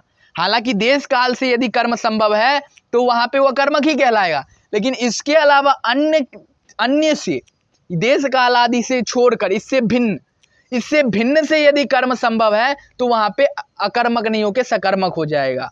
लेकिन यदि ये शाम देश काल आदि भिन्नम कर्मम न संभवती, यानी कि देश काल आदि छोड़कर यदि कर्म संभव नहीं है, कर्म यदि नहीं हो रहा है तो ते अत्र अकर्मका, उसी को हम क्या बोलते हैं? अकर्मका, उसको हम अकर्मक बोलते हैं। तो अकर्मक कौन कौन हो गया? पहला बताएं कि जिसका धातु के साथ जिसका अर्थ ग्रहण हो जाता है, यानी कि धातु अर्थ के साथ यदि कोई कर्म संग्रहित हो जाता है उसे भी हम अकर्मक कहते हैं। दूसरा बताएं कि जो देश काल भाव गंतव्य मार्ग को छोड़कर, इन सब अर्थ में कर्म को छोड़कर और इससे भिन्न यदि कर्म संभव नहीं हो रहा है तो उसे भी हम अकर्मक कहते हैं। अब तीसरा बता रहे हैं, यहाँ पे 2 पॉइंट हो गया। तीसरा पॉइंट बता रहे हैं कि न तब अविवक्षित कर्मानोपि, बोलने कि अविवक्षित कर्मानोपि अकर्मकाः न भवन्ति। अब मान लें कि तीसरा, अब कभी कभी क्या होता है कि हम कर्म को विवक्षा ही नहीं करते हैं, बोल देते हैं अकर्मक है। जैसे उदाहरण के तौर पे बालकः पचति या बालकः गच्छति। अब बालकः गच्छति इस वाक्य में कर्म नहीं है। बालकः गच्छति, बालक करता है, गच्छति क्रिया है, इस वाक्य में कर्म नहीं है। अब कुछ धूर्त तो यहाँ पे बोलेगा कि यह अकर्मक है, ठीक है, बोलेगा कि अकर्मक है। क्यों अकर्मक है? क्योंकि इसमें कर्म है ही नहीं इस वाक्य में। अरे भाई साहब, यहाँ पे जो है कर्म की विवक्षा ही नहीं की गई है। कर्म की यदि विवक्षा नहीं की गई है तो उसको हम अकर्मक नहीं बोलेंगे। यहाँ पे कर्म अविवक्षित है, लेकिन कर्म यहाँ पे संभव, ऐसा नहीं कि कर्म यहाँ पे संभव ही नहीं है। कर्म को अविवक्षा की गई है तो ये नहीं कह सकते कि कर्म संभव ही नहीं है, ऐसा हम नहीं बोल सकते हैं। कर्म की यदि अविवक्षा है तो वहां पे कर्म हो सकता है, कर्म संभव है। तो वही बता रहे कि न तू अविवक्षित कर्मानोपि, यदि किसी वाक्य में कर्म की अविवक्षा की जा रही है, कर्म यदि नहीं बोला जा रहा है, जैसे उदाहरण को बालकः गच्छति, अहम पठामि, मैं पढ़ रहा हूं, मैं पठन रूपी क्रिया कर रहा हूं। लेकिन मैं पठन रूपी क्रिया कर रहा हूं, अहम पठामि, मैं करता पठामि क्रिया, कर्म है ही नहीं, तो ये भी अकर्मक, पठामि भी अकर्मक है, पठ धातु भी अकर्मक है। लेकिन ऐसा नहीं बोल सकते हैं, ये अकर्मक नहीं होती है। यदि कर्म अविवक्षित है तो उसे हम अकर्मक नहीं बोल सकते हैं। अकर्मक कब बोल सकते हैं उस क्रिया? यदि कर्म संभव ही नहीं है, तो उसे हम अकर्मक बोल सकते हैं। भले ही देश काल भाव आदि से यदि संभव हो जाता है उसे हम अकर्मक बोलेंगे, लेकिन उसको छोड़कर, देश काल भाव गंतव्य मार्ग को छोड़कर यदि किसी अन्य से कर्म संभव नहीं है उसे हम अकर्मक बोलते हैं। इसलिए तीसरा यहाँ पे नियम बता रहे हैं, यदि कर्म अविवक्षित है उसे हम अकर्मक नहीं बोलेंगे, वो सकर्मक है, क्योंकि उसमें कर्म संभव है, बस उसकी विवक्षा नहीं की गई है। तो बालकः गच्छति, बालकः कुत्र गच्छति, जब ये प्रश्न आएगा तो कर्म वहां पे तुरंत आ जाएगा, बालकः विद्यालयम गच्छति। लेकिन बालकः सेते, बालक सो रहा है, तो यहाँ पे कर्म की विवक्षा अविवक्षा कुछ है ही नहीं। बालक सो रहा है तो बालक सोने रूपी क्रिया के द्वारा सबसे अधिक क्या चाहता है, सोना चाहता है, तो ये अकर्मक है। यहाँ पे कर्म संभव हो ही नहीं सकता है पूरे जिंदगी में, कभी भी इस क्रिया में, सोने रूपी क्रिया, बैठने रूपी क्रिया, उठने रूपी क्रिया, ऐसी जो क्रिया इसमें कर्म संभव ही नहीं है। इसमें आप विवक्षा अविवक्षा कुछ कर ही नहीं सकते हैं। तो भले ही किसी वाक्य में यदि कर्म की अविवक्षा की गई है, कर्म यदि विवक्षित नहीं है, तो ऐसे वाक्य में भी कर्म संभव है, तो ऐसे वाक्य को आप अकर्मक नहीं बोल सकते। ऐसे क्रियापद, ऐसे धातु को आप अकर्मक नहीं बोल सकते। वही बोल रहे ना, तू अविवक्षित कर्मानोपि, यदि कर्म अविवक्षित है तो उसे हम अकर्मक नहीं बोलेंगे, वो सकर्मक होगा। अब उदाहरण एक दे रहे हैं, तेन मासम आसयति देवदत्तम इत्यादो तो कर्मत्वम भवत्येव। मासम आसयति देवदत्तम, मास भर देवदत्त रहता है। मासम आसयति देवदत्तम, देवदत्तः मासम आसयति, देवदत्त जो है महीने भर रहता है, तो देवदत्त यहाँ पे महीने भर रहता है। देवदत्तः मासम आसयति, आस धातु का आसयति नहीं, आस्ते, आस धातु का प्रयोग होता है आस्ते, यानी कि 1 महीने तक बैठा है। देवदत्त 1 महीने तक बैठकर रहता है, ठीक है, बैठा रहता है। तो वो अपने बैठने रूपी क्रिया के द्वारा सबसे अधिक किसको चाहता है, बैठना ही चाहता है, और किसी को नहीं चाहता है, मास या किसी अन्य को नहीं चाहता है। तो यहाँ पे महीने भर बैठता है, ये महीना एक कालवाची शब्द है, और यदि कालवाची शब्द होगा तो उसका कर्म संभव हो जाएगा। किस सूत्र से, अकर्मक, किस वार्तिक से, तो अकर्मक धातुर्भ्रयोगे देशः कालो भावो गंतव्यो ध्वाज कर्म संज्ञक इति वाच्यम, इस वार्तिक से वहां पे कर्म संज्ञा, कर्म विधान हो जाएगा। इसलिए देवदत्तः मासे, मासे आस्ते नहीं होगा, मास भर, यहाँ पे मास उसका आधार है, भले ही मास आधार है लेकिन मास का यहाँ पे कर्म संज्ञा हो जाएगा वार्तिक से, इसलिए मासम हो जाएगा। तो देवदत्तः मासम आस्ते। अब देवदत्त को कोई महीने भर बैठा रहा है कि आप जो है बैठो 1 महीने तक, उसे कोई प्रेरित कर रहा है, तो यदि प्रेरित करेगा तो फिर वहां पे न्यंत का वाक्य बन जाएगा। कौन प्रेरित कर रहा है, तो यज्ञदत्त को ले आते हैं, यज्ञदत्तः देवदत्तम मासम आसयति।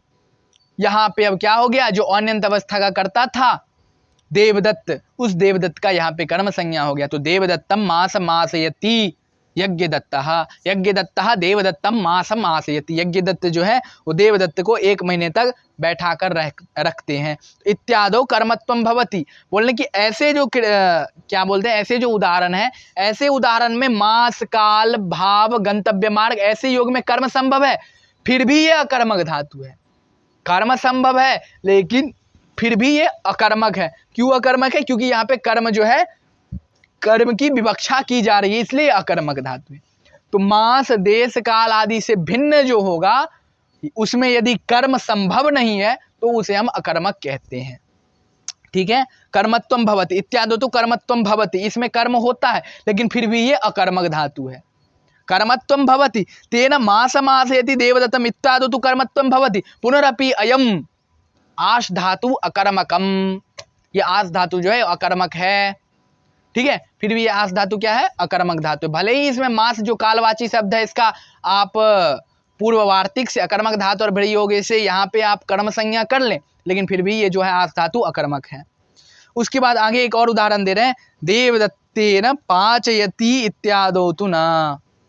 अब देख लीजिए, देवदत्तः पचति, देवदत्त जो है पकाता है। अब ये लास्ट उदाहरण मैं आप लोगों को पका रहा हूं मेरे ख्याल से, ठीक है। अब ये लास्ट ही उदाहरण है, इसके बाद मैं नहीं पकाऊंगा।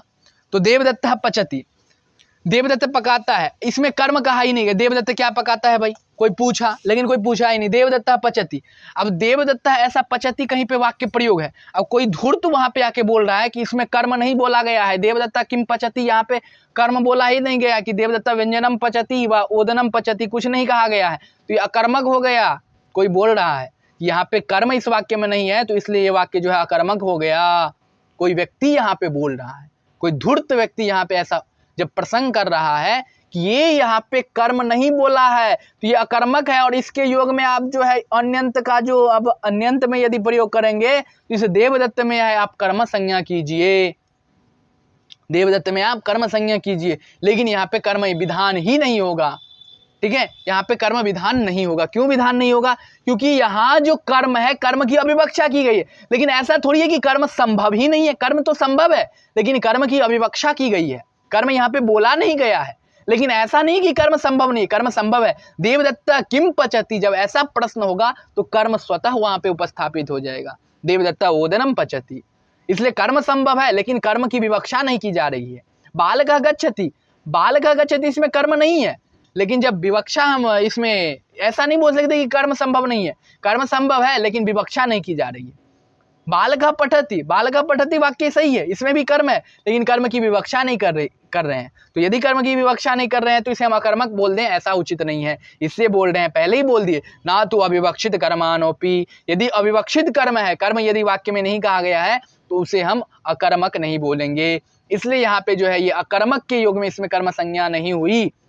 तो देवदत्ता पचति, अब देवदत्त से कोई पकवाता है, देवदत्त को कोई बोल रहा है कि तुम पकाओ ओदन, तो देवदत्तेन यज्ञदत्त बोल रहा है, तो यज्ञदत्तः देवदत्तेन पाचयति, यज्ञदत्त जो है वो देवदत्त से ओदन पकवाता है। तो यज्ञदत्त जो है यहाँ पे देवदत्त को प्रेरित कर रहा है ओदन पकाने के लिए, इसलिए देवदत्त जो है देवदत्त में यहाँ पे कर्म संज्ञा होनी चाहिए, क्योंकि धूर्त लोग बोल सकते हैं इसमें कर्म संज्ञा होनी चाहिए, क्योंकि यहाँ पे अकर्मक धातु है। अकर्मक के युग में हम कर्म संज्ञा कर सकते हैं, लेकिन अकर्मक का क्या अर्थ है कि कर्म संभव ना हो वो अकर्मक है। अविद्यमानम कर्म येषाम ते अकर्मका, यानी कि जिसका कर्म विद्यमान ना हो, कर्म जिसमें संभव ही ना हो, उसे हम अकर्मक कहते हैं। किसी को भी अकर्मक नहीं बोल देंगे।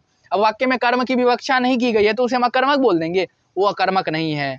ठीक है, इसलिए ये जो वाक्य ये अकर्मक नहीं है, और अकर्मक ना होने के कारण इसमें कर्म संज्ञा नहीं होगी। तो जब अन्यंत अवस्था का जो कर्ता देवदत्त है उसकी कर्म संज्ञा जब विधान नहीं होगी तो उसमें क्या हो जाएगी, फिर कर्तृकरणयोः तृतीया। तो यज्ञदत्तः, यज्ञदत्त देवदत्त से ओदन पकवाता है, तो यज्ञदत्तः देवदत्तेन ओदनम पाचयति, यज्ञदत्तः देवदत्तेन ओदनम पाचयति। यहाँ पे जो है देवदत्त जो है, इस देवदत्त में कर्म नहीं विधान हुआ, क्योंकि ये पाचयति एक अकर्मक धातु नहीं है, पच धातु एक सकर्मक धातु है, इसलिए यहाँ पे कर्म विधान नहीं हुआ। कर्तृकरणयोः सूत्र से तृतीया विधान हो गया।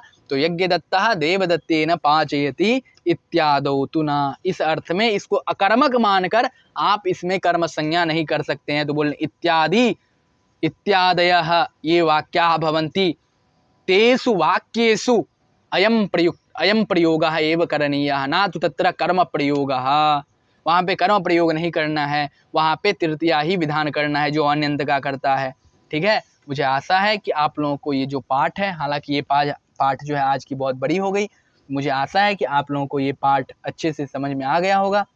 यदि आप लोग इस चैनल पे नए हैं तो चैनल को अवश्य रूप से सब्सक्राइब कर लें और बेल आइकन दबा दें, और यदि ये पाठ आपको अच्छा लगे तो लाइक ज़रूर करें और अपने मित्रों के पास अवश्य शेयर करें।